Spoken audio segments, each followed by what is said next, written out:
প্রচুর গরম ছিল, এখন মোটামুটি একটু ঠান্ডা আছে, তো মাশাআল্লাহ। তো তার জন্য আজকে পিঠা খাবো। তো হ্যালো গাইস, আসসালামু আলাইকুম। সবাই কেমন আছো? ইনশাআল্লাহ সবাই ভালো। জি আলহামদুলিল্লাহ, আমরা আল্লাহর রহমতে অনেক অনেক ভালো আছি। তো সকালে ঘুম থেকে উঠে আগে গরম গরম চা, আর মেনলি আমার কাছে চা কফি খেতে অনেক বেশি ভালো লাগে। তো সকাল সকাল উঠে আগে চা কফিটা তৈরি করে নিই। তো আজকে নিচে দুধ চা তৈরি করে নিয়েছি, আজকের কফিটা খাওয়া হয় নাই। তো তোমাদের কার কার কাছে চা কফি ফেভারিট অবশ্যই বলবো। মেনলি আমার কাছে অনেক বেশি ভালো লাগে, আর বিশেষ করে কফি আমি খাই দেখে কিন্তু আমার ভাইয়ারা সবসময় কফি আমার জন্য বেশি করে পাঠিয়ে দেয়, আর যেহেতু আমি একটু কফিটা খেতে বেশি পছন্দ করি। আর ওটা হচ্ছে চটপট বানানো যায়, চাটা কিন্তু আবার বানাতে হয়, জুস করতে হয়, ঝামেলা হয়ে যায়, কষ্ট হয়। তো যাই আজকে চাটাই করে নিলাম। তো চাটা খেয়ে আজকে খেজুরের রসের পিঠা বানাবো। তো তার জন্য আমি এখানে 2 লিটার খেজুরের রস নিয়েছি। তো আমার পাতিলটা একটু ছোটো হয়ে গেছে, তাই একটু জাল করে কমিয়ে আবার বাকি টুক দিয়ে দিলাম, একটু জাল করে ঘন করে নেব। তো একটু দেখো কালারটা কেমন হয়েছে, যে জাল করে নিয়েছি, এখন কিন্তু সুন্দর একটা কালার চলে আসছে। তো এই রস অর্ধেক দিয়ে আমি কাইটা করে নেব।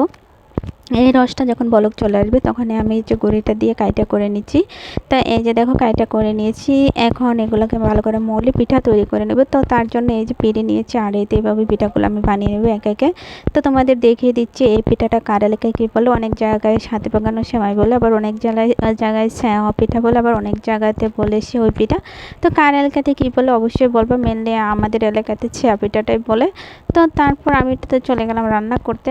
করার সময় আমার শরীরটা এত খারাপ ছিল যে আমি পুরো রান্নাটা তোমাদের শেয়ার করতে পারিনি। মেনলি এখানে আমি দিয়েছি হচ্ছে খেজুরের রসটাই, আর কিছু দিয়েছি খেজুরের গুড়, যেহেতু একেবারে হয়ে গেছিলো। আর দিয়ে দিচ্ছি নারিকেল, কিছু শাঁকও দিয়েছি, আর এলাচ দিয়েছি, এলাচ, তেজপাতা আর লংটা দিয়েছি।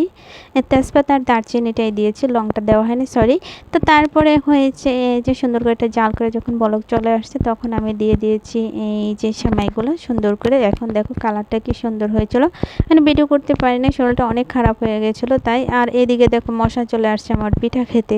আরে আরে কি করে রে, মশা মশা, ওই তো আরেকটা পড়ে আছে, দেখছেন কি অবস্থা।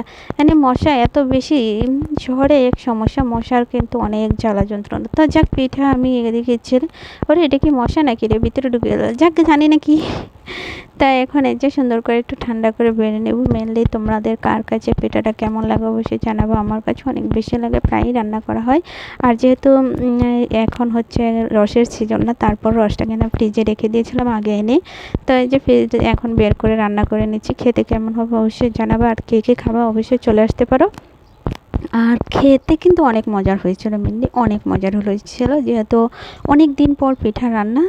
তো ভিডিওটা কার কাছে কেমন লাগছে অবশ্যই জানাবা, ভালো লাগলে অবশ্যই পাশে থাকবে। দেখা হবে নেক্সট ভিডিওতে। সবাই ভালো থাকো, নিরাপদে থাকো, পার্সোনালি আমাদের জন্য দোয়া করবা। বাই।